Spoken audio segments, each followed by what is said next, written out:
Hello, hello. Looks like we are live. I'm trying to make sure that I have everything set up. Never gone live on the YouTube. There you guys are. Mr. Justin, say something. Let's make sure you're on with us. Hello, hello. We're live. All right, all hello, right. Can you hear me? Yes.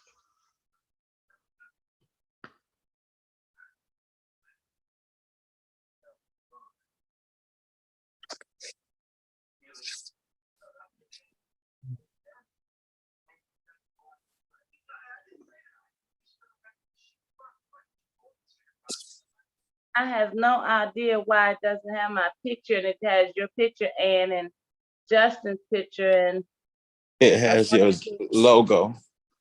yeah, I'm not sure why. So bear with me. Let me figure it out and we'll go live.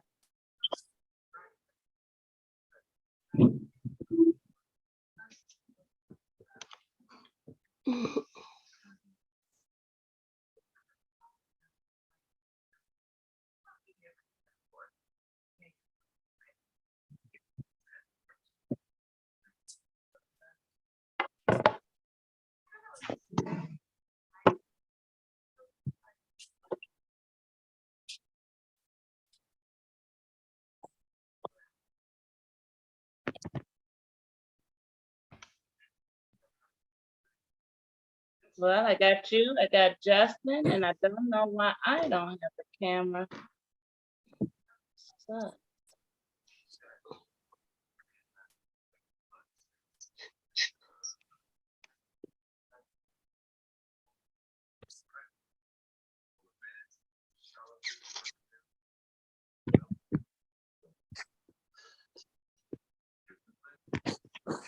Oh, well, I found some things. Filter, background effects.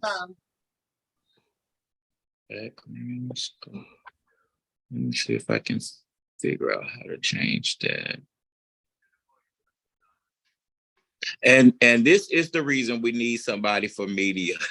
Somebody for real that do this all the time. There's some people they're a whip at this stuff. I was just trying to salvage the meeting because the signal for the Zoom is acting up. Meeting settings. Well, I don't have to be saying, come on, let's go. Let's go. Justin. Uh-huh. Let's shift gears. They can. Okay. Okay. Show name when participant. Show none. I think under meetings, that's where it is. It's under show non-video participants. And mine is on, I think yours might be off. That might be it. Where are you at? Under settings? I touched the screen and then a lot of things come at the bottom of the screen. I went to where did I go to? I went to more and then I went to meeting settings. And then is one of those in the meeting settings. I always show meeting controls or either show non-video participants. Show self view. Stop incoming video. Show. Are you there? I am. Cool.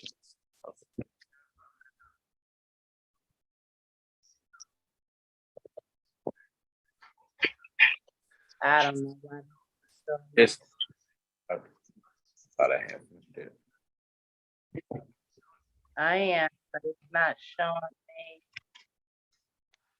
This is the craziest thing.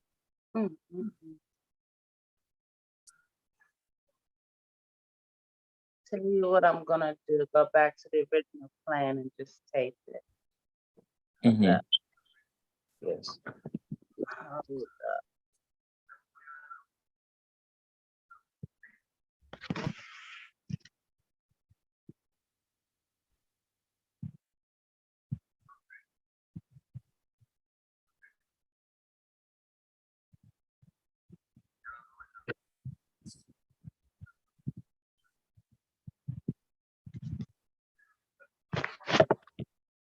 There you go.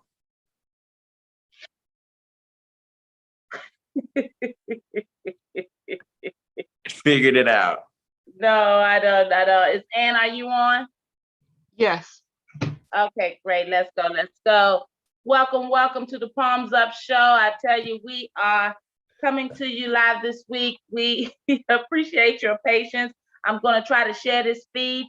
We have a wonderful show planned for you this week. We're doing something different with our technology, so we appreciate you all's patience, but we never want to let that stop us from getting the word out to you. Palms up to all our viewers out there.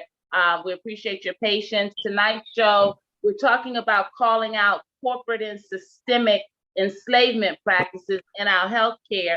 We have a wonderful guest that's joined us, Mr. Justin Charles Evans. Are you there? Hey, I'm here. How are you guys? We fine. We're not sure where we live. We just know we're live, and we appreciate We live. We here. Stop. I tell you what, we're never going to stop from getting this word out. I'm going to share the feed to our Facebook, and while I do that, to bring our folks into the feed, welcome, Justin. And will you go ahead and will you give us a word this week or welcome us into the program? You know all that we've just come off from the tales from the Juneteenth understanding, and we're going to talk a little bit about Justin. We're going to get to know who Justin is before we jump back into the fire of all that took place on Juneteenth. But I wonder, as you hear the title of tonight's show, which is calling out corporate and systemic enslavement practices, I wonder what comes to mind for you being a member from the clergy community. Trauma. That's all I could say is trauma. Trauma. I'm sitting here trying to get it together. I haven't too long got home. I was over on Good Hope Road, just driving, just a little peaceful, little rain or whatever. And turned to my right and saw this couple walk across the street for the convenience store. And Rhonda, all of a sudden, gunfire went off. Oh, God. And the people, it's like they must have been used to it, because you know how they say when you catch on fire, duck and roll. Mm-hmm. They ducked, but they kept running. And the police was coming down the street, and they were like, is that what I heard? And they U-turned around. And that's trauma. And that's just what happens with these corporations. Stuff go on in life that's very traumatizing to you, and they don't care if you ain't got the mighty dollar to buy your way out. That's the truth, sis. That's the truth. And today was just it just became so real, because I was right there, just minding my own business. And here it is. Wow. There I tell you what, I'm glad you started with that, sis. If you guys are just joining us, this is the Palms Up Show, and Palms Up to you. We are talking to a very brave soul. We're taking our time this evening because we want to unmask quite a bit. And oftentimes in our community, we want the fast version, or we want to microwave everything. But the truth of the matter is, when you got 300,000 people like we do in the nation's capital that are not voting, why would they care about their health care? You know, why would they care when we come forward and tell them that there are systemic and corporate practices that are preying upon them? How are we going to reach the masses when we have individuals such as Justin Evans here, speaking out and doing what we all know exists, which is blowing the whistle? No, I haven't lost my mind. But what is it going to take to get you woke out there? Why aren't you voting out there? Why don't you care about the healthcare practices that are causing our family members to die? A lot of you guys are going to hear this information, and the first thing you're going to say, we know because we hear it. The first thing you're going to say is, oh, I had a cousin that did dialysis. I had an auntie, a mother. Well, I want you guys to know that there's information coming forward out of Texas, out of Atlanta, Georgia, from around this nation, where there are dialysis patients that are standing up and speaking up. As mental health advocates in the nation's capital, the Healthy DCME Leadership Coalition, we want to mindfully make a difference. We went mad, right? Mindfully make a difference and bring you guys the kind of information that'll get you mad enough to vote, right? Mad enough to come to the forefront. As you heard dear Overseer Cole say, trauma. Our communities are plagued with trauma, whether it's gun violence that erupts out of nowhere, whether it's our children killing one another, whether it's our brothers or our sisters killing one another using drugs. Wake up, DC, wake up. America, there are things going on. I heard our dear Dick Gregory, God bless his soul and rest in peace, dear leader. He said that he can't put gold in our pockets because we got too many apples in the way. And what that means is that we spend our time focusing on things that are not significant enough to empower us, to motivate us to take a stance. Well, I want you to know that tonight's guest did just that. He stood up. And I hope that you'll spend the next hour with us understanding who he is. And once you hear his testimony, I sure hope you're going to be motivated to do something, because DC got a lot of sideline professors, but I'm here to tell you, the fact that your community doesn't have enough grocery stores by design, the fact that you're living over there with a slumlord who has not been penalized or put through the law system by design, the fact that you don't have the right foods on your shelf, the fact that you're always choosing from processed foods by design, the fact that we are plagued with asthma, the fact that we are plagued with diabetes, the fact that we can't get kidney transplants. By design. By design, guys. By design. And what we've got to do, we've got to start speaking up. I understand you're not as brave. You're not ready to blow the whistle because maybe they didn't mean that for you. Well, guys, we're going to talk tonight and we're going to keep on talking until you wake up. Justin Charles Evans, you might be inclined to understand, actually is a part of the Holly Weird family. A lot of people call Hollywood Holly Weird. And I hope that when you hear this brave soldier's testimony, that you'll start paying attention to what's going on in your own family. Guys, it's your girl, and Palms Up. We're coming to you through our YouTube channel because we just had so many technology problems, but we still want to get this word. Justin Charles Evans is more than a backup to Mr. Kevin Hart, and we're going to let him explain to you what that means. He's more than an activist, someone who is battling this dialysis system and being educated all the while. Justin Charles Evans, forgive me, is a young man who is fed up and he's just not willing to take it anymore. Welcome to the Palms Up platform, Justin. I'm so proud to know you. And, what a wonderful introduction. And I'm so thankful that you agreed to do the show. We're coming in a little unorthodox because the weather's a little interesting, but we want to get this word out. But I just thank you, Soldier. You came all the way here to the nation's capital to bring your message. And a lot of people in your world know who you are, and a lot of people in our world don't know who you are. So let's change that tonight. First and foremost, before we talk about the activism, let's talk about the man. So they tell me you're a member of this Hollywood family. How so, and how long? Well, I am an artist by nature. I am a 20+ year gymnast. I took my skills from gymnastics to dance. I then entered into the film industry because with the gymnastics, I was already doing parkour, and therefore I entered into stunts. I have a background in Aki Jiu-Jitsu, Taekwondo, Shotokan. So I've kind of dabbled in different martial arts forms. So for me, stunts was just a natural thing.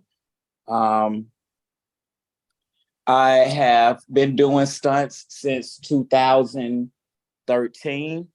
I've done movies from everything from Kevin Hart's first 4 movies, doing the stunts for Ride Along 1, 2, Get Hard, and Night School with Tiffany Wait a Haddish. minute, wait a minute. That's close to stardom as we're gonna get. So you mean to tell me that you've been with Kevin Hart long enough to do the stunts in the Ride Along movies, and what were the other 3? Ride Along 1 and 2. Okay. Get Hard with Will Ferrell, Okay. and Night School with Now, Tiffany how did Haddish. that come about? Because I'm sure for our audience, a lot of people don't even understand. I mean, how did you get hired to be what's the proper title? Stunt double? Stunt double. I'm a stunt performer. A stunt performer means that they hire you in to do the stunt. You might actually be yourself, or you might be somebody else. If you're somebody else, then that's a double. You have to actually kind of look like them, resemble them. So I have been everything from a stunt performer to a stunt double. I was Kevin's stunt double because I look like him. Like, let me give you an example. I started out the reboot of the Wonder Years. For that, I was a stunt performer starting out, but I started doubling the kid as he got older because he got taller. Yes. Okay. And that's what I wanted to understand and clarify, because obviously anyone just looking at you at a second glance, they might say you resemble him, but you don't necessarily look like him. So how long have you been stunt doubling for him, and what kind of an experience has that been for you? Well, I will say this, depending on who I'm doubling, I call it me being a chameleon. I will change to be closer to them. For Kevin Hart, when I doubled him, I would sometimes tan to get a little darker. Obviously, my hair was shorter. And I noticed, as a dancer and a choreographer, I would notice the way he walked. He has a slight slew foot, and it's a little loose, but he stays strong in his stature. So that's things that you have to know. Whereas too, when I was doubling Lucas, the kid, his stature was a little bit more hunched over, and I had to sometimes diet and get a little slimmer because I'm the same height, but kids are a little. So each one you have to work, and depending on who you are and how serious you take it, it's an acting job. It's one of the hardest acting jobs, because you have to look just like someone else with their mannerisms and them, so. Wow. So do you take acting lessons just like a typical actor would in order to prepare for that type of job? I have. Wow. For the last 2.5 years, I've been in classes on and off. Now, I will say I'm paying for the classes. However, I'm getting paid to do stunts, right? So for a while, I went to what I was making money, because you have to, I call doing things that you don't want to investing in your craft, right? So that you're not negative about what you don't want to do. So I've done a lot of stunts and things to get the money so that I can invest in myself and grow more.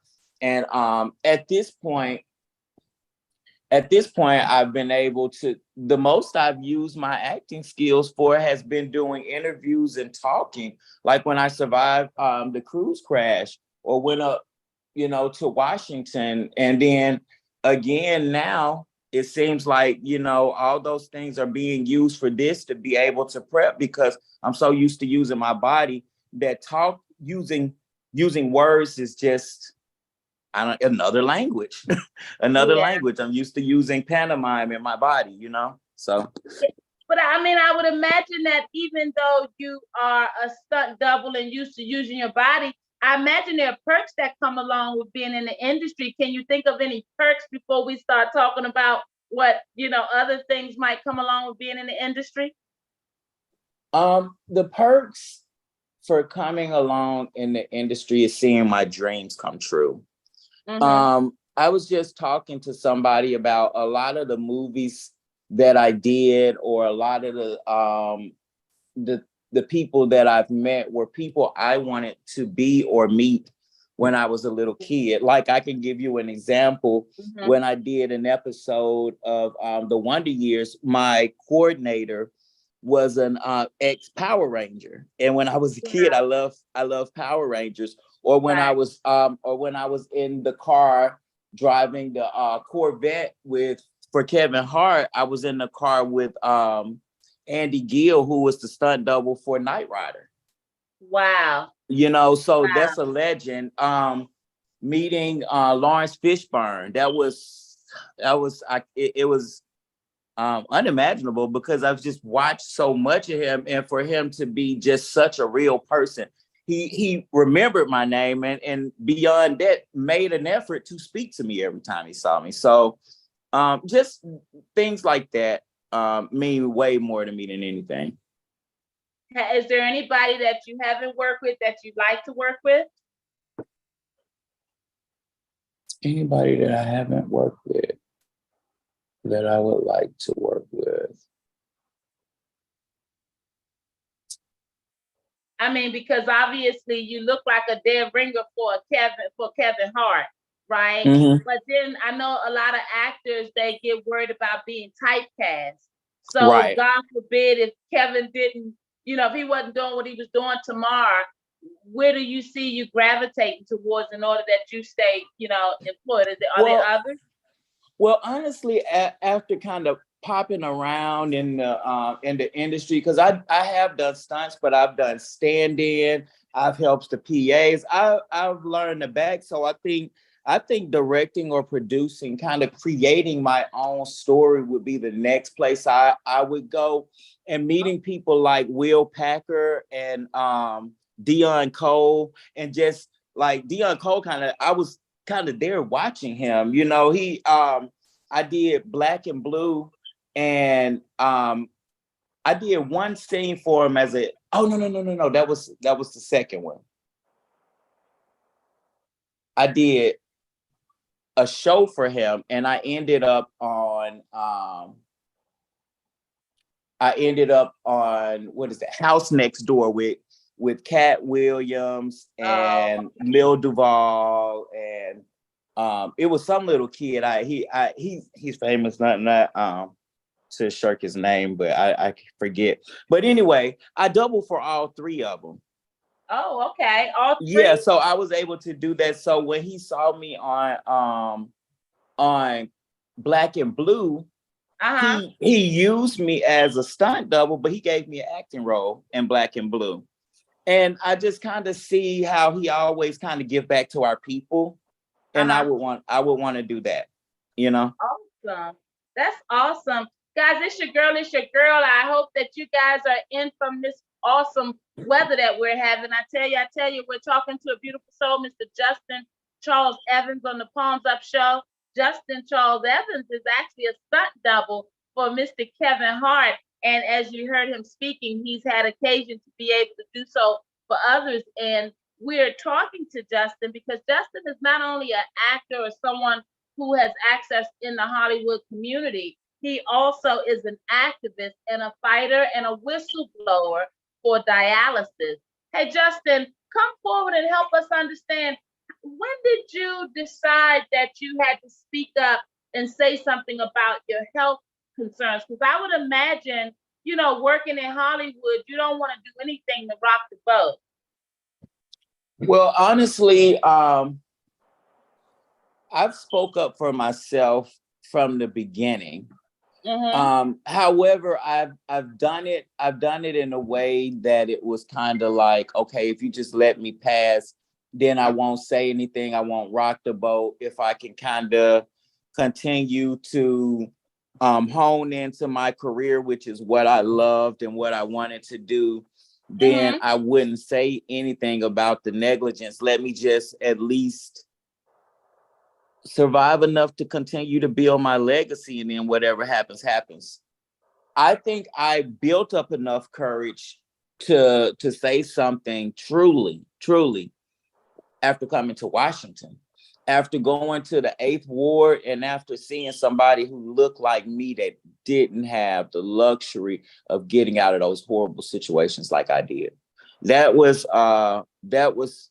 for me something I can't walk past. And then knowing, I've had to fight tooth and nail to stay protected. And, I did lose my mind in the whole sense of it.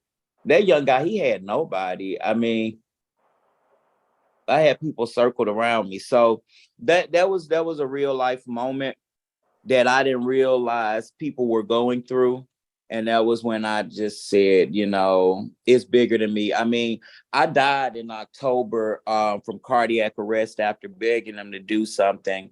And they've called the meeting for me. They recently called the meeting, and I just had to send them the paperwork, state with the doctor stating that I have Steele syndrome and not getting full blood flow to my heart, which is something they should have already had. So it's a constant battle, and because it's a constant battle, and I've had to stay covered by keeping receipts, making sure I document on their papers when they do something wrong, like not have enough workers or not have the proper needle to do what you need to, not having things like your medicines. They run out of the medicines and it's supposed to be ordered. They just kind of skim over it when they make the mistakes like that. And this is your lifeline and life access. Not to mention, I'm in there quite often and there's not enough workers. That's an ongoing thing. I'm thinking we're just now getting a social worker. That's another thing. Things that we're supposed to have in our treatment process is not there, like a social worker.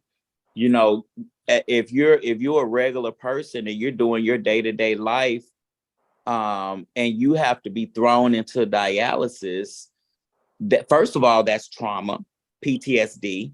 Secondly, you have to have some kind of time management or know how to deal with these systems. You don't this is not something we learn in school, or how to take care of these things. So when you're dealing with it and going through depression because your body has totally changed.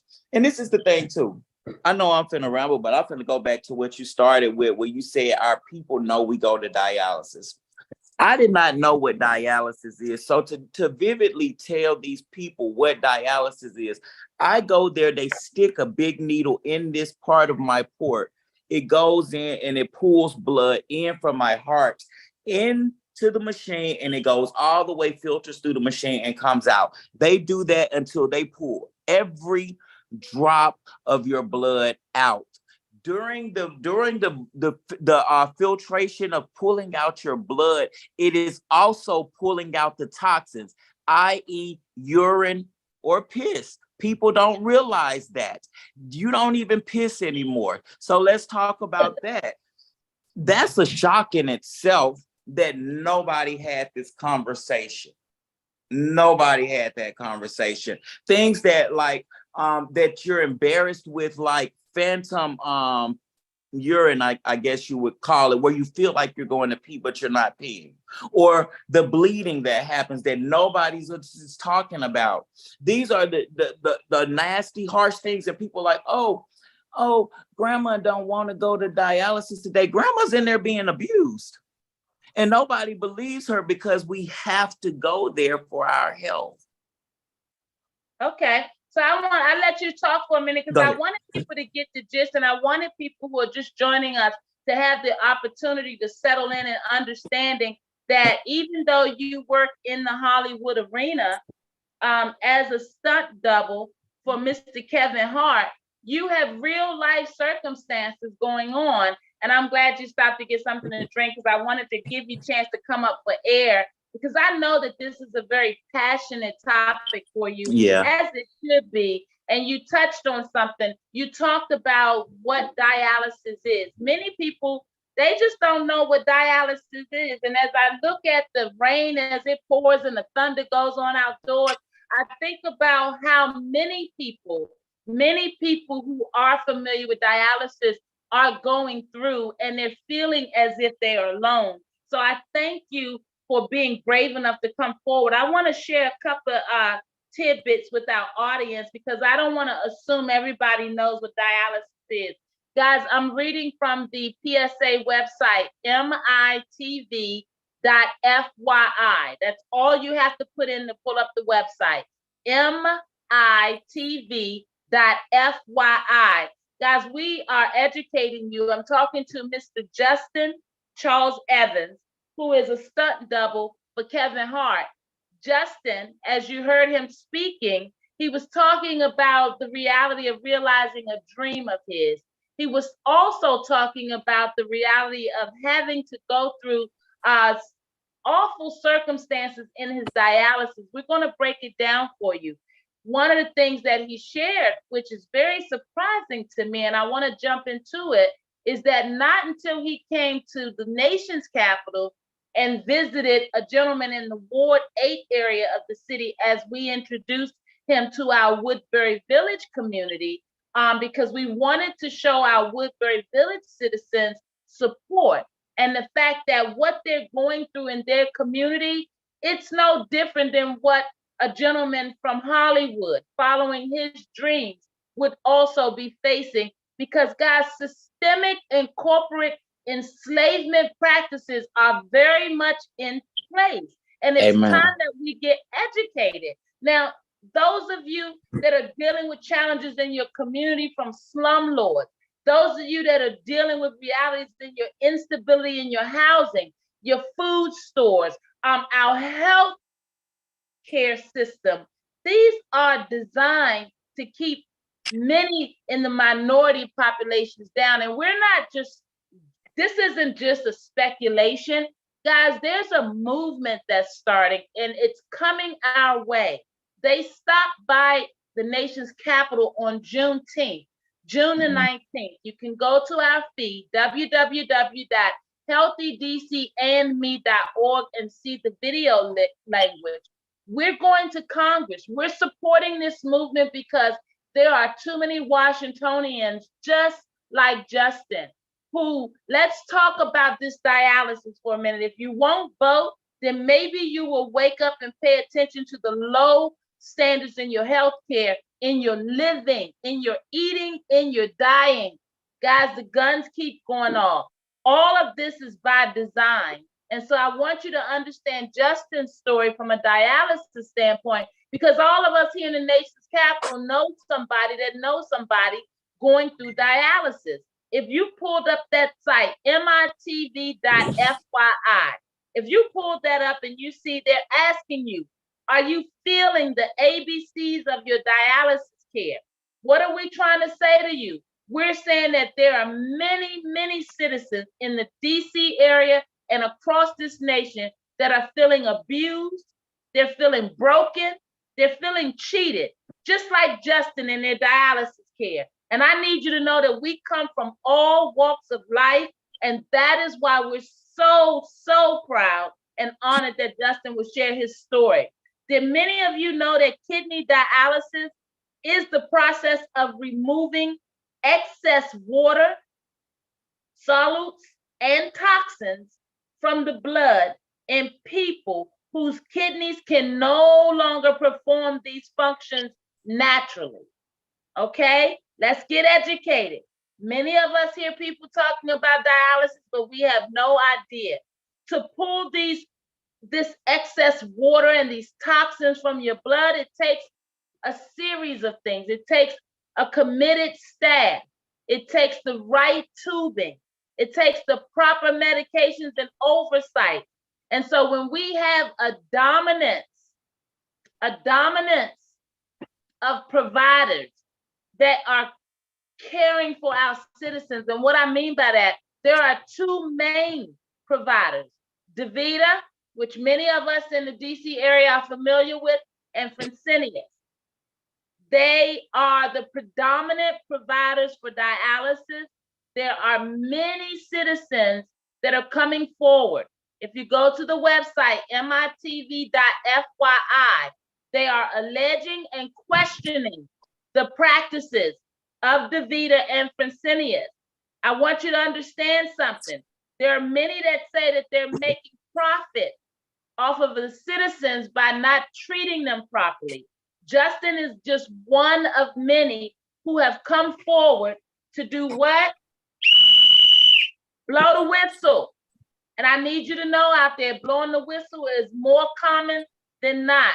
People are tired and they're afraid and they're speaking up, they're finding their voices.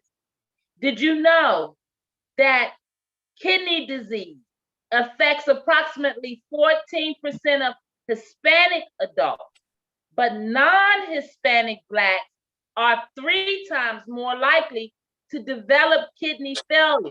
And that kind of explains why we see so many DaVita offices sprinkled throughout the ghetto.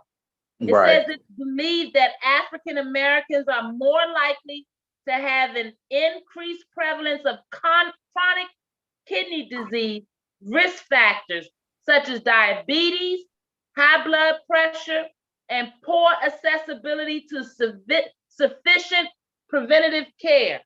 Where have we heard that? Guys, it's by design. We can't get sufficient care, preventative care for mental health, and now we're hearing you can't get sufficient and preventative care for dialysis. Well, I want you guys to pay attention to Justin's story. Justin talked to you about the fact that he had the wrong size tube put in his arm. Justin, talk to us about some of the other things that you started to notice and question about your care. Was it DaVita or Fresenius or someone else you were getting your care from? It was DaVita, but I slowly started to find out that it's a monopoly. When I Okay, you want to sit back? Do me a favor and sit back from the camera so we can see you. I want people to see your handsome face and hear your testimony. So it was DaVita, and I slowly started, I noticed that, you know, I was getting there because I had to do my dialysis early because I was still trying to work and have a life. So it would be, I would try to get in 5:30 or 6:30. I forget which one it was, but it was early and they routine, I think it was 5:30 because they routinely work, in the morning. In the morning? 5:30 in the morning. And they routinely didn't have enough people there.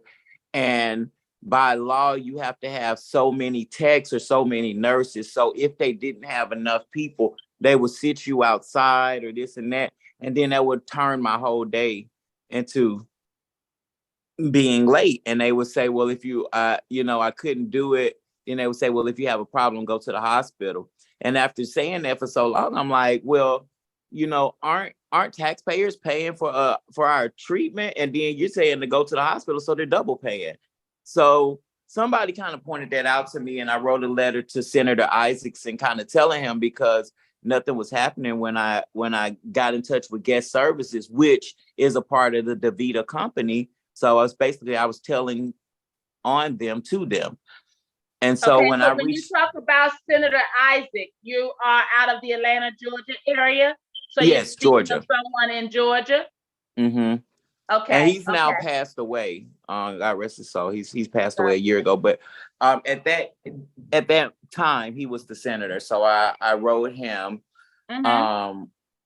And shortly after that, they came back. There was an investigation. And once the investigation settled, the retaliation started. They started turning my machine away. They started taking my medicine and not giving it to me. They would routinely lose my blood and keep asking me for blood vials. And that I just never understood, because one drop of blood has all your DNA. So why do they continue to take so much blood? But my thing is, I'm anemic.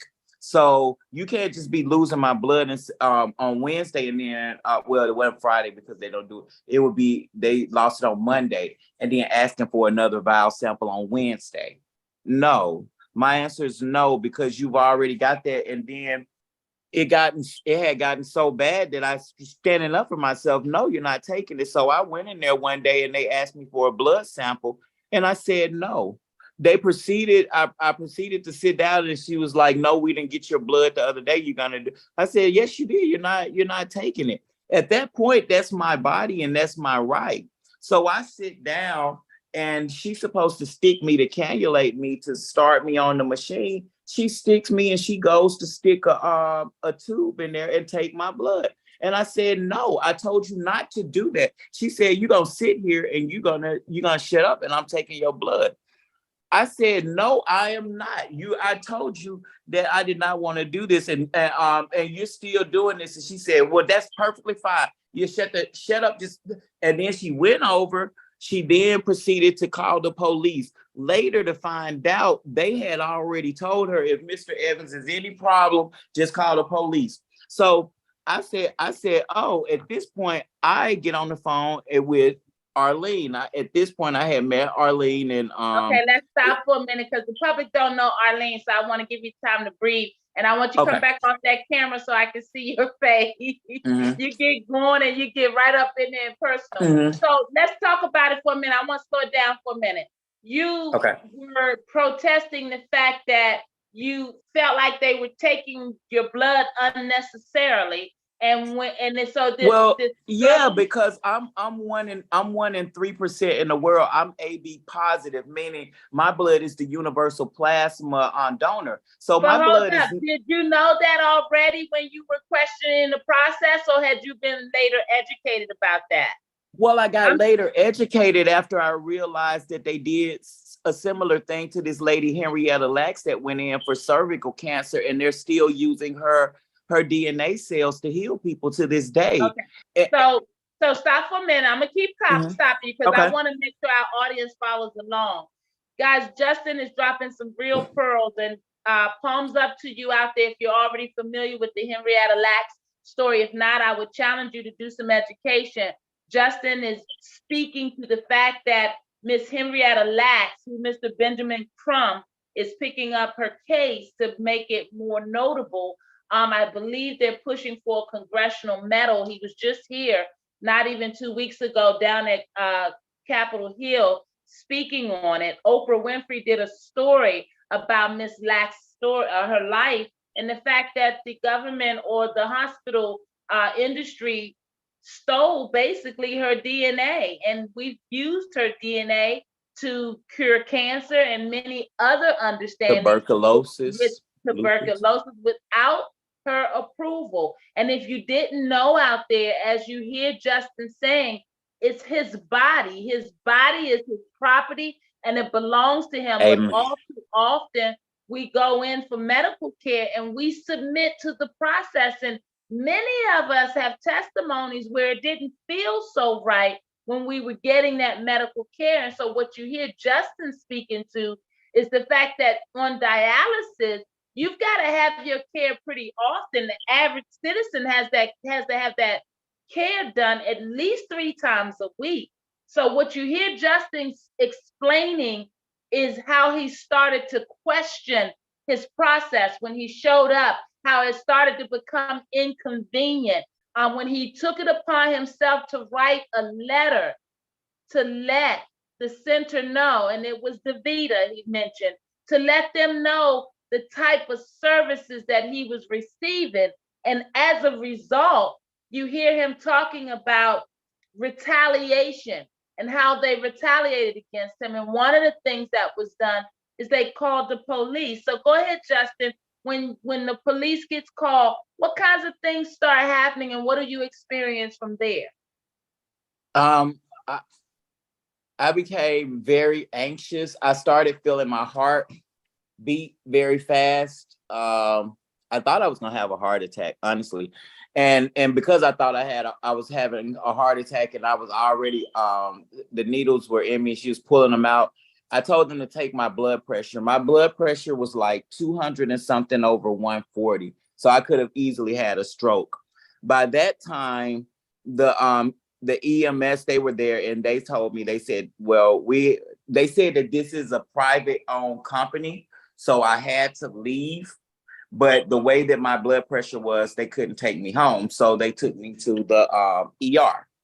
When I was leaving out, they told me that I wasn't, the police were there and they gave me a letter and they said that I wasn't allowed to come back and I said, well, my car is here. How am I gonna get my car? They said, well, you get your car, but it wouldn't be wise to come back and And we're saying And this in front all of a this whole, is because you didn't want them to pull your blood because and I you didn't want them to requested. give.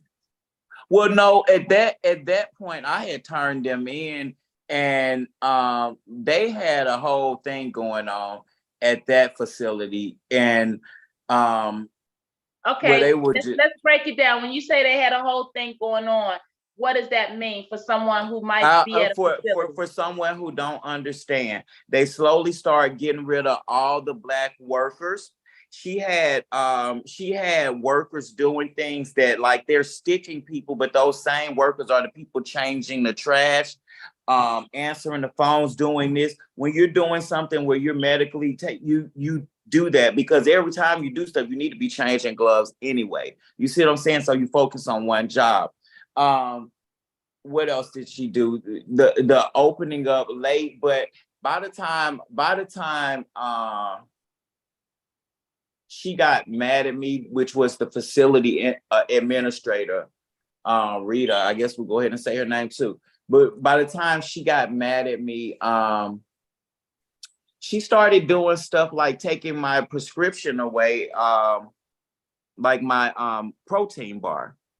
And you would say, oh, well, it's just a protein bar. But dialysis you have a lack of protein in meat. I don't eat a lot of meat.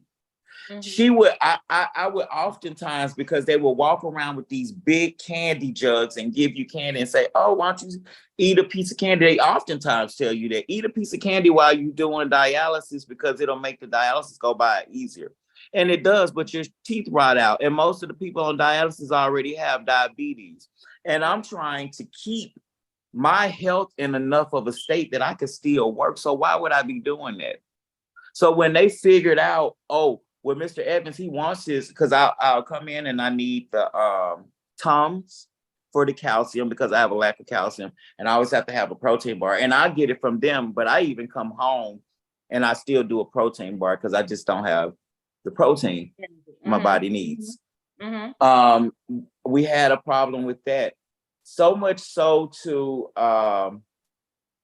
after they got rid of me and I was in the hospital, I looked down at the paper that was given to me, because I was reading it to my advocate. My advocate was on the phone with me as I was getting kicked out and being wheeled away in the EMS. She told me to relax. Her name is Arlene. She asked me to read the letter to her, and I started reading it to her. And I read, and I scrolled and read down to the point where it said, well, Mr. Evans said that he was going to bring a gun in. And I continued reading, and I had to sit up in the hospital bed, because I said, oh my God, did they say I was going to bring a gun? I don't even have a gun. Like, what? And Arlene said, Justin, don't worry about it. They do this. I was so worried, because at that moment, let me explain this to you. When you're terminated from dialysis and there's only 2 places that you can go, DaVita and Fresenius, they have a database. And once you're in that database and you can't go, the only place you can go is the hospital to dialyze. Now, the hospital will only accept you if you're in critical condition. So that means where you were getting 3 dialysis a week to clear out all those toxins. Think about how much you urinate a day. I'm sorry, I have to be graphic, but just really think about how much you urinate. I'm already doing it less because I'm 3 times a week. Now you say I got to hold all my urine and all these toxins in for a whole week. By that 5th day, your blood vessels have been stretched. You have so many toxins in you. I have had that happen to the point that I went weak in my knees. I lost my vision and I ended up in the hospital. Oh yeah, some real stuff happened from toxins. And well, it's a slow death. It's a slow death. It is a slow death, and I'm glad you said that, because I want people out there to realize the seriousness about this. There are so many of us that have lost loved ones due to dialysis, and we may never know if these are some of the things that they were dealing with. The danger is that in the African American community, we're seeing more of this play out. You talk about your advocate. Arlene Mullins is a young lady, a Caucasian young lady, who over 25 years ago, as a registered nurse, observed a lot of these faulty practices on Blacks. When she blew the whistle about what she saw, and blowing the whistle means speaking up, not allowing your fear to immobilize you and to keep you from saying something that would harm yourself continuously, others, that would rob the system. Whistleblowers are all around us, but a lot of times, because they get ostracized or ridiculed, or because the corporations don't want them to affect their business, they are often isolated and left to feel by themselves to fight a system that would attack them. Guys, it is very real. In the mental health, the diminished mental capacity that many folks have to deal with because you feel like you're by yourself. I can't stress how strong and how brave Justin is being right now. DaVita, for example, most of the ownership of DaVita, we understand, is through a gentleman, a billionaire you might know, named Mr. Warren Buffett, who has many of dollars to be able to counteract a lot of what the citizens are coming forward to speak about. And one of the things we're concerned about is that there are many of you out there who have not spoken up because you might be afraid to go through what Justin went through. Let's talk about it. Justin had an advocate named Arlene Mullins. Over 25 years ago, she started advocating and speaking out and helping others. She would even go so far as to go to other states where she was not even a part of, to go to the rescue of many of these citizens who had issues and concerns in their dialysis care. What you heard Justin talk about was the reality of it being so serious that you could have a stroke and daggone near die. So when people, what does it look like when they start trying to keep you out of the treatment facilities? Well, for Justin, he had to drive over an hour and a half away, and it becomes inconvenient for your regular life. We started off talking about Justin being a stunt double for Kevin Hart. So you can imagine working in your dream job, but also having to fight the system over your dialysis care. And that is where Justin finds himself. And even though he's faced so much ridicule and faced so many challenges with his care, even though his life is on the line and has been many a days because of him speaking out, he still chooses to do so. He still chooses to do so. And Justin, I want you to talk from that space now. Thank you for sharing this, guys. MITV.FYI is the website. MITV.FYI. We want you to go to the website, not only to hear Justin's story, to relate it to your own story or your family's story. We want you to get brave enough, like Justin, to tell your story. There's a class action lawsuit, an attorney at the table that wants to understand how many people in the DC area, as well as nationally, how many people are being impacted by these faulty dialysis centers that would take your medicine, that would call the police on you because you are questioning what they're doing. You are supposed to always be woke. And long too often, they've gotten away with so much in our race because of our ignorance, because we've been submissive, because we want to trust other people, and because we get too emotional to take care of our business properly. And you're hearing a story tonight from one such individual.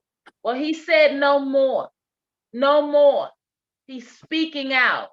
Justin, talk to us. You talk about coming to DC and going to Ward 8 and realizing that there were other young men who looked like you, who were dealing with things in their housing, that just one more thing like dialysis was enough just to break you down. Can you speak from the space being a Black man, understanding that you're fighting this system? I definitely can, because, and I can be very candid with that. For the last couple of years, I haven't had disability. And that just may seem very light to a person, but after you've built your life on a fixed income, then you think that that's what you have. So when I don't have disability, that's $23,000 out of my income that I don't have. What I've set my mortgage to, where I have a rental property I have to take care of, and not to mention my health, because I can't just go and eat. We talked about the systemic things they're even doing to the food. I have to be very tailored with my food in order to even be healthy enough to do what I'm doing.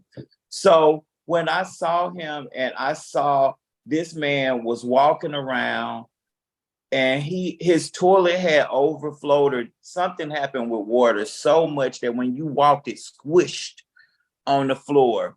And everybody was focusing on that. And I walked in the kitchen and the man don't have even a ventilator over his stove. And what they had on the wall just was not, I mean, to say ghetto would be luxury.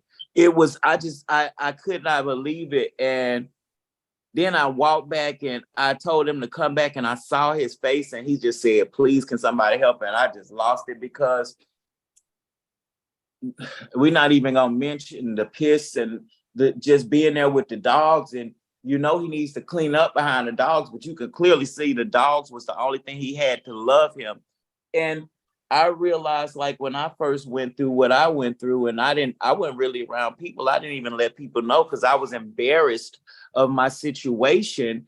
And I can remember my dog being around me, and I looked at him and I said, damn, sorry, is that what I look like? You know what I'm saying? It was a mirrored image, but his mirror was a lot worse. And that wasn't anything, you know, even compared to the elderly lady that we met that was in her 80s, you know, that had to hold the umbrella up in her bathroom. Like, her place was clean. It was immaculate. You could tell she was doing the best with what she had. That hurt me, because that was my mom. That was how my mom was, you know? So, you know, you're speaking some real stuff, Justin, and I appreciate you. You know, economically, we're slaves to a system, right? And the system's going to keep preying on our ignorance. It's going to keep preying on us killing one another. It's going to keep preying on us sitting around waiting as if they have plans in place coming to rescue us.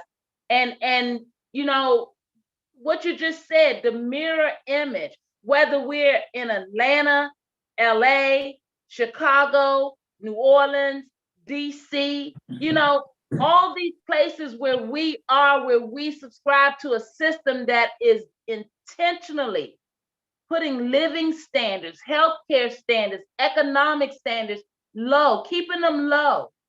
And then those of us among us that speak up, ask questions, even we as mental health advocates in the nation's capital, when we raise our voices for our many citizens, and there are citizens we didn't get to introduce you to who have the system at their doorstep helping them, and they still begging out, help us. We don't want to live like this. And so the reality of us mobilizing around this dialysis issue is real. The website again is mitv.fyi. If you're listening out there and you're wondering, okay, now what? You're talking about it, now what? Well, there's a movement that's starting. Reverend Ronald Wright is a freedom fighter. He's with Justice Seekers Texas. And he is taking the forefront of this movement along with Arlene Mullins and a gentleman, Mr. Chili Most. Shout out to Mr. Chili Most out there. They are spearheading a movement to Congress to call out all of the documented understanding. There's a book coming out. Over 300 healthcare workers have contributed to and testified before individuals about their testimonies. Over 200 individuals that are dealing with dialysis have already started to speak out. And so you can imagine with that many people already questioning the practices and bringing the allegations forward, just like Justin, you can imagine in the nation's capital that we've got one more thing that our marginalized, our low income, our Black and brown families need to be educated about. So when the Healthy DC&Me Leadership Coalition heard this, we wanted to make sure to join the ranks because it's too many Washingtonians that are not voting, that are living with poor conditions. Poor Justin came here, and the minute he saw a citizen in Woodbury Village and how they were living, he didn't even know the history of the last 2.5 years of us fighting the city to help raise the living standards and to help enforce the law for these citizens. He broke down and he's dealing with his own situation. Guys, we are all over this nation. Well, not to mention, build it. Come on. I was gonna say it's the illusion of it. I thought that was, where the Capitol is, where the White House is. You don't think of that. You don't think that for Washington, D.C. But that's because that's by design. It's all by design. Exactly. We got illusion. This Black mayor. She gone in there 3 terms and wrote herself in to go in 3 terms. They see our people aren't engaged. They see the emotional habits of our people. They realize that if they throw a go-go or put a few coins or give a few people a few dollars and make it look like it's cool to be in the clique and be quiet, don't speak up, don't question nothing, just go along with it. They realize by design. And we've been so long saying it's the white man, but right now it's the brother man. The brother man is hurting us just as worse as any other colored man has been. And that's the problem. That's the illusion that they sell us about the nation's capital. And that's why we're standing up. We're standing up because it's time for us to show up for each other. It does not matter if you don't know anybody willing to speak up. I want you to know, sometimes you got to be like Justin and just stand on your own. Guys, that's what the Healthy DC&Me Leadership Coalition is doing. We're building a trauma center. And what you see me holding are our signs that we put out 2 years ago. The Capital City Level 2 Emergency Trauma and Wellness Center. Why? Because we realized this city wasn't going to do anything for our people. We realized that begging this city and begging legislators to care about slumlords, about the food deserts, about the low healthcare standards, about the fact that a white family in DC, on average, has 81 times more wealth than the Black man. I'm going to keep shouting that statistics until I get everybody back to the voting booth. Guys, it's by design. Tonight, we're talking with Mr. Charles Evans, who is the stunt double for Mr. Kevin Hart. He's got some wonderful friends in the Hollywood arena. I heard you throw out a couple of names like Miss Tiffany Haddish and Miss Debbie Allen, who you've got in arm's reach and who you've been telling about what you're doing and what you are standing up for. Guys, if you or someone out there you know is dealing with dialysis, please ask them. Please. Ask them if they're feeling abused. Ask them if they feel cheated or broken just from getting their dialysis care, and let them know they're not by themselves. Palms up. The website link, please tell everybody you know. MITV.FYI. Share the link. Come on, Justin. I was gonna say, and for some, you might be being abused and not know that you're being abused. If they're speeding your time, for a lot of times, I was happy to get out of there early because I really didn't want to be there. But to have a longer time is better for your heart. They don't speed up the filtration rate, which is better to filter your blood. But when you go in there and everybody's cookie cutter and this person weighs 300 pounds, but this person weighs 100 pounds, but they're both getting the same amount of time and they're going home and having different variables of what they're eating, you treat them in the variable that they are, but they don't do that. They treat it very cookie cutter and it's actually fast food. We are fast food. Hey, you know what? You bringing some real stuff. Pull back from your camera so they can see your Okay. face. Guys, this is Justin Charles Evans. Justin's is telling, he's I brave get enough to tell us his stories. I want you to know that in September, Congress is going to go out in August and for session, and they're going to come back. In September, there is a movement going to Congress, a movement of families impacted by dialysis, a movement of healthcare workers that no longer want to contribute to the enslavement practices of big business.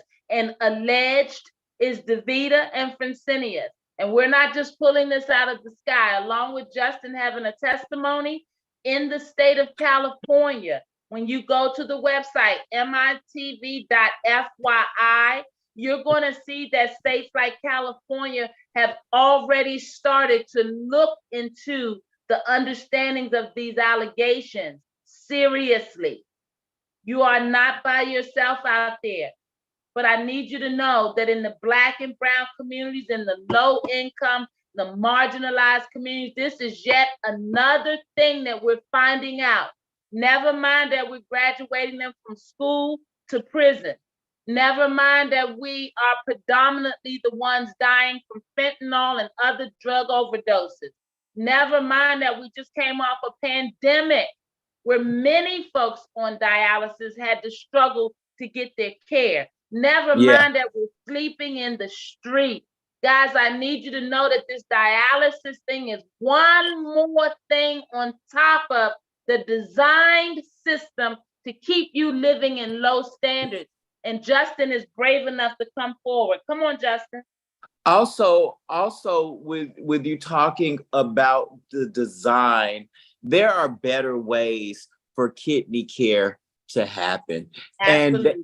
And they know that the way that they do it, it is a lot of ways that things could happen. The needle could infiltrate the arm. You then have these expensive surgeries, like the surgery I talked about earlier for $50,000.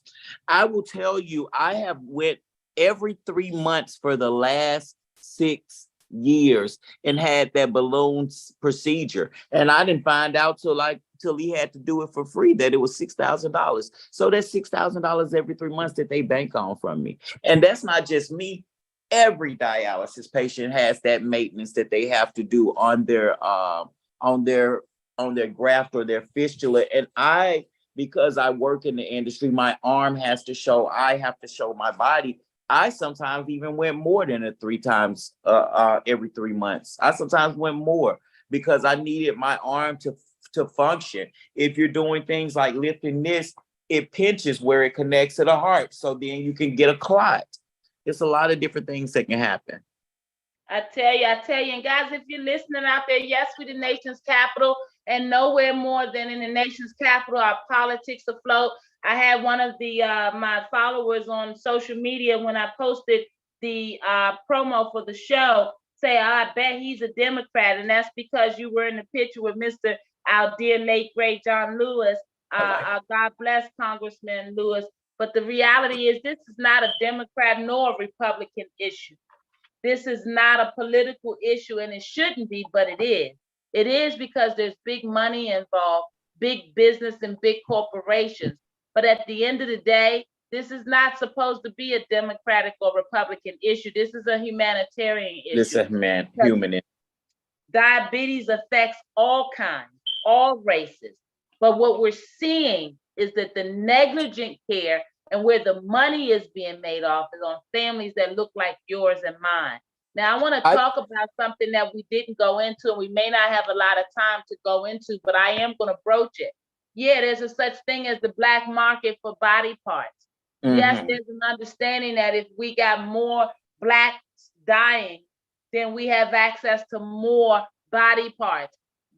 The irony is that when on a transplant list, Blacks are not popular, okay? We're not the first ones being looked at to get these transplants. And so it's important that we start looking at the value of our body parts, since we seem to be expending and expendable in this society. Come on, Justin. honestly, the value of our blood. You ask the 8 out of 10 people, and 8 of them don't know what's your blood type. You're in your 30s, your 40s, your 50s, your 60s. Think about how many times you've been to the doctor. And most people, they'll make excuses for the doctor and say, I can get it. And then they go to the doctor and they can't get it. I've had a person say, oh, it's on my birth certificate. And they went back. I told them no. They said yes. They went back and they noticed that it's not. Black people, ask yourself, what is my blood type? What's important about my blood? See, I didn't know my blood was important, but they kept giving me transfusions. They wanted a transfusion, and I would feel different things when I had those transfusions. Some of them I got where I couldn't barely move my body. Some I couldn't go in the sun. At that moment, I said, I don't want any other blood except my blood. They said, well, Mr. Evans, it might take 2 to 3 weeks to get your blood. I said, I want my blood. They said they'll get it. The next day they came with different blood. I told them, I guess I'm going to die in your hospital because they said, we can't get that blood. I said, well, I'm not taking it. They had the blood the next day. And that really causes me to just think. I am not a stupid man. Not only that, see, I'm in the industry. I'm in Hollywood. So I've seen these shows. Like I worked on the set of Lovecraft Country, which was shot in the same place that they shot Hunters, which Al Pacino did. And he talked about in that TV show, go to it, it's on Netflix. He talked about how our government did Operation Paperclip, which was bringing over the Nazis. And in that show, they said, well, we're Nazis. We can move to the US and we'll move to the South with the skinheads. Nobody will ever know the difference. So then I looked up Operation Paperclip, and because I'm from Mississippi, I knew about Tuskegee experiment, and I looked that up. The timelines match. Then I started because I never really wanted to get a transplant. And I'm just going to be transparent. I believe God gave us 2 kidneys because he knew the devils that were going to be here. And they take one and they tell you that, oh, if you donate a kidney, you'll be the first to get one. I wouldn't want that for my family because I know the hell that I've been through. That's just another way to get you into slick slavery. Mm-hmm. Mm-hmm. Really. That's very And well so, said. Very well said. Hey guys, it's your girl, Palms Up out there. We just spreading some knowledge this week. You know, we're going to get this message out, get this word to you however we can. At the top of the hour, you heard Overseer say that in our communities, it's just always something that leads us to trauma or that's indicative of trauma. And our story tonight is no different. If you are a family of dialysis or know someone who was, they're talking as if this dialysis process was created to be genocidal. You didn't hear from me, but you did. Palms up. It's time to pay attention. It's time to vote. It's time to stop letting big systems and big corporations and big government run away with your vote because you're just so fed up you don't want to do it anymore. Well, guess what? There are people that came before you, and there are many going to come after you that are dependent on you to speak up out there. Blow the whistle, speak up, say something. You see something that's not right, that's going to affect a whole lot of people, a whole community, a whole population, a whole city, or even just one person. Say something. Say something. Be as brave and courageous as our dear guest tonight, Mr. Justin Evans Charles. And I want you, Justin Charles Evans. I keep getting those 3 names. Keep thinking about good times. I think about good times every time I go to say your names. Like that's I should put that out there.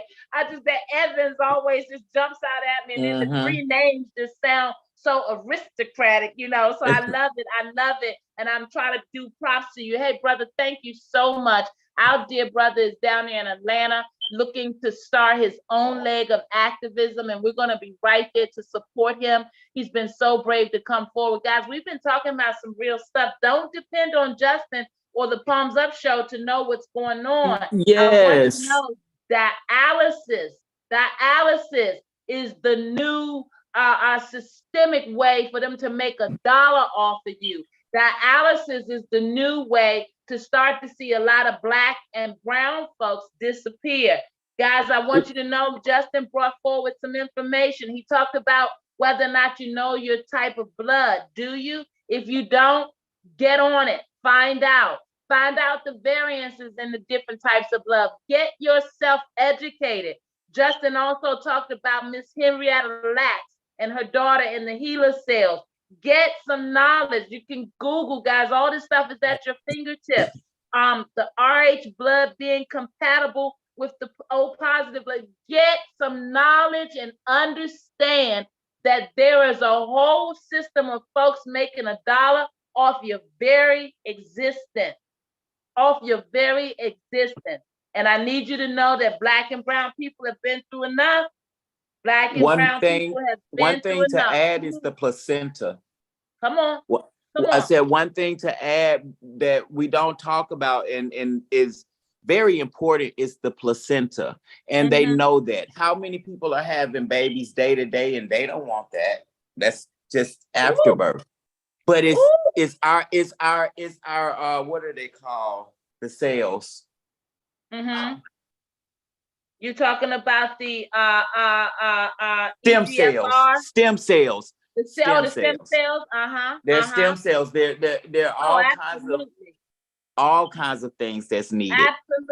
Absolutely. You're so right. And you know what, Justin? When you talk about the placenta and we're talking about the systemic slavery, you know, I think about the mortality rate for mothers in the Black community. That's a statistic that started to climb again. And so it's important that we stay at the table, stay woke, understand that big corporations, big government, and big business intends to leave you down. Guys, wake up out there. Wake up out there. Time to blow the whistle. Please go to mitv.fyi, tell your story, read the information, click on all the links, take a look at what's already begun. There's plenty of room, plenty of time. We are mobilizing to go to Congress in September. There's a lot of information coming down the pipe. We have an attorney at the table ready to collect the civil action lawsuits, so class action lawsuits, I should say. So guys, it is time to speak up. Please join me in giving a heartfelt thumbs up to Mr. Justin Evans, who came to the nation's capital and realized that he saw a mirror image of himself as a Black man in America fighting all these systemic understandings. Guys, thumbs up out there. You're not by yourself. I just want you to know that there's something called a social determinant. What are social determinants? Look it up. Social determinants are designed to keep you down, to keep you from progressing, and social determinants help to hinder your health, right? So housing instability, social determinant. Housing slumlord practices, social determinant. Failed safety policies, social determinants. Black on Black crime, social determinants. Mental health resources and the failure of care, social determinant. Drug addiction, social determinant. Food scarcity, social determinant. Food health, social determinant. Corrupt leadership, social determinant. Low standards in education, social determinant. Dialysis care, and the fact that they would call the police on you, the fact that they would force you to drive over an hour and a half to be inconvenient, the fact that they would limit your medicine or shorten your treatment procedure. These are all social determinants. They're impacting your ability to survive, guys. When you're having challenges with surviving and people impacting your stability, your mental health is diminished. You can get depressed, you can get anxious, you can feel like you're by yourself, no one cares, you become suicidal in many cases. Guys, pay attention. All of the dominoes connect, okay? Connect the dots and understand we're living in communities that are designed to keep us down. It's time to start talking. It's time to start standing up. It's time to be a part of the process again. Healthy DCME Leadership Coalition is going to continue this fight because there are over 300,000 DC residents that are not engaged, and we have to change that. Hey, Justin, anything you want to tell them before we leave this evening? I want to tell them to just be notice, take notice to your family members that are doing dialysis. Mental health awareness is real, and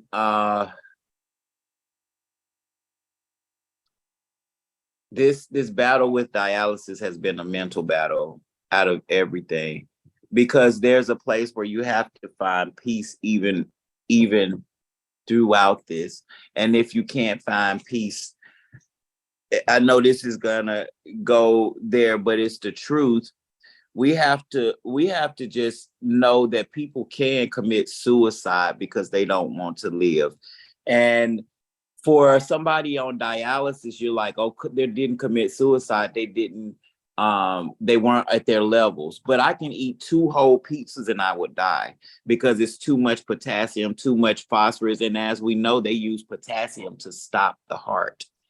Some people might not know that. I didn't know that.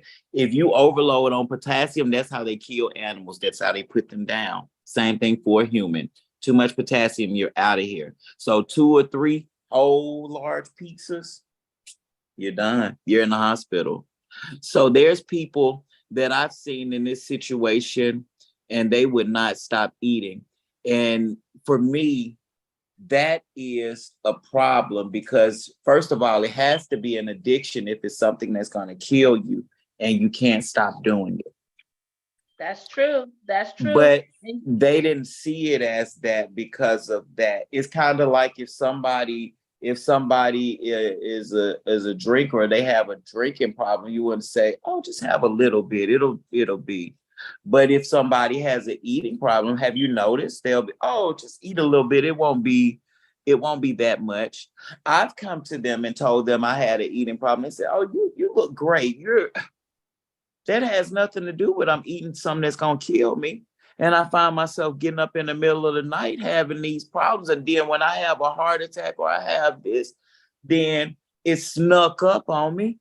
No, I'm saying that it is, and they're telling me that I'm okay. Also, I've noticed with just taking care of myself and understanding Dr. Sebi, which we didn't talk about him, but he was a naturopath. I do a lot of holistic things and making sure that I'm okay, and kind of diminishing some of the things I would go through with, the fact that I don't have kidneys. Like, to relieve my toxins, I have a sauna here. That's nothing that they've talked about. If you sweat every day, you relieve toxins.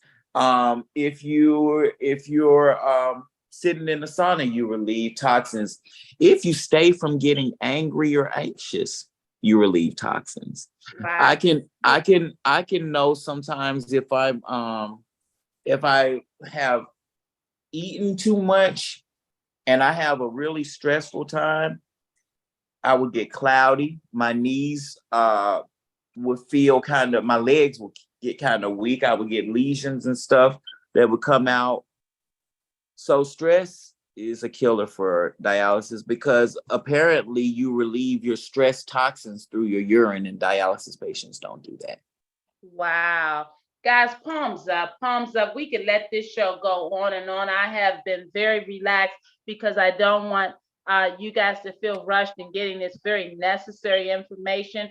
Not technology, not the weather, not the enemy himself could keep the Palms Up show from getting you guys this wonderful information. Guys, mitv.fyi is the website.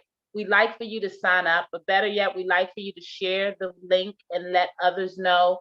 We're getting this word out because in all of the poor brown and Black communities in DC, we've got a DaVita, we've got a dialysis center.